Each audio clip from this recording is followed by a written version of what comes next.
नमस्कार बच्चों, कैसे हैं आप सभी को रामनवमी की हार्दिक शुभकामनाएं। आई होप आपने मेरा पुराना वीडियो देखा होगा, पहला वीडियो।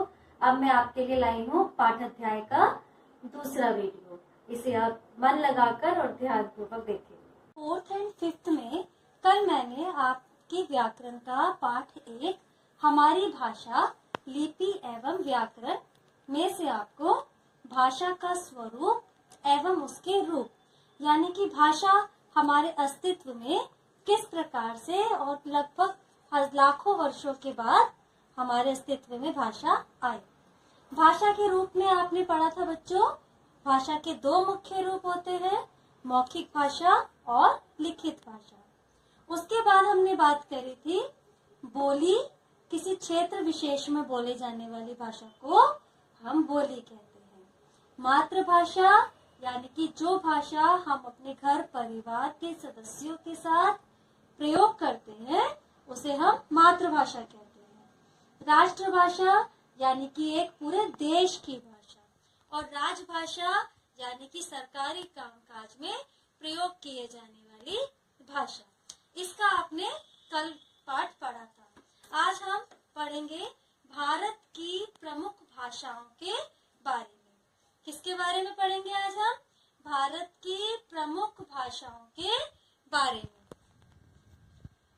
तो भारतीय संविधान में विभिन्न प्रदेशों की इन 22 भाषाओं को मान्यता दी गई है। कौन कौन से प्रदेश हैं वो? असमिया, ओडिया, उर्दू, कन्नड़, कश्मीरी, कोंकणी, गुजराती, डोंगरी, तमिल, तेलुगु, नेपाली, पंजाबी, बांग्ला, बोडो, मणिपुरी, मराठी, मलयालम, मैथिली, संथाली, संस्कृत, सिंधी एवं हिंदी।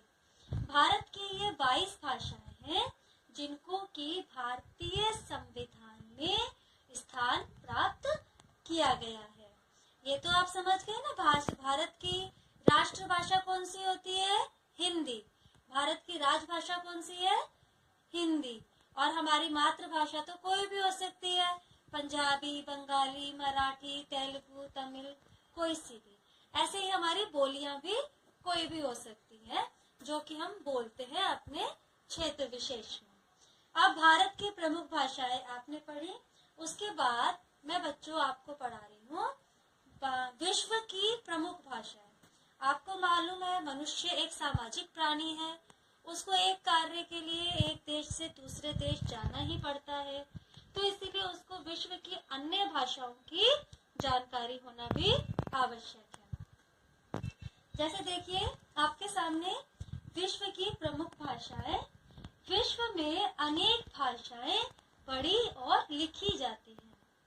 विश्व के अधिकांश देशों में अंग्रेजी भाषा बोली और पढ़ी जाती है, इसीलिए अंग्रेजी को अंतरराष्ट्रीय भाषा कहते हैं।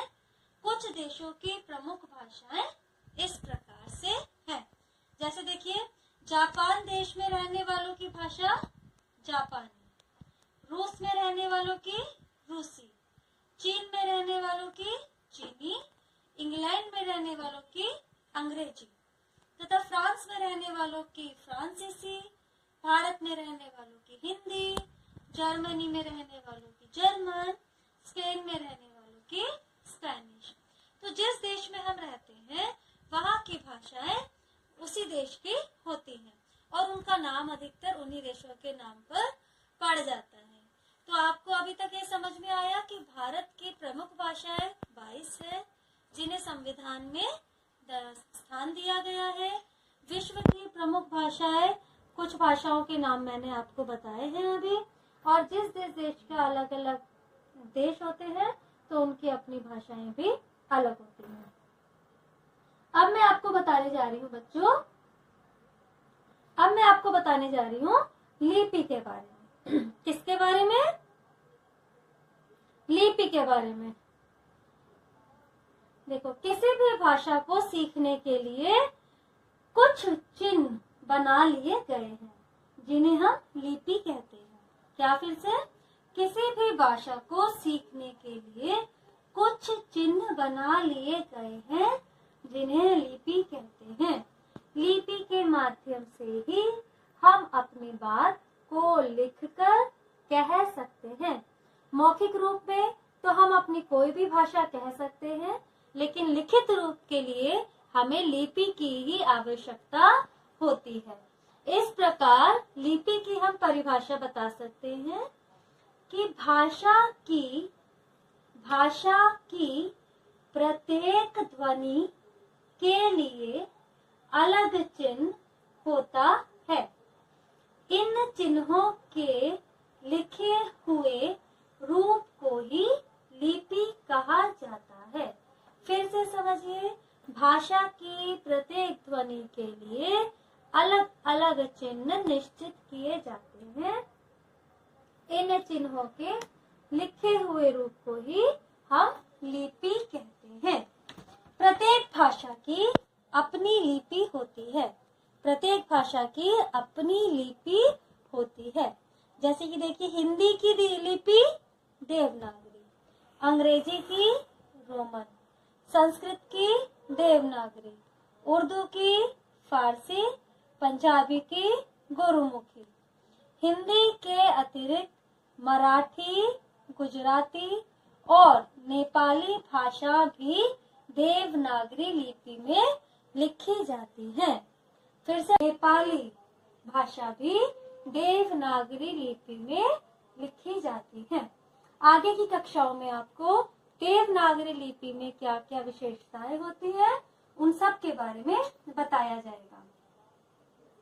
अब आपको मैं बताने जा रही हूँ व्याकरण के बारे में। किसके बारे में? व्याकरण।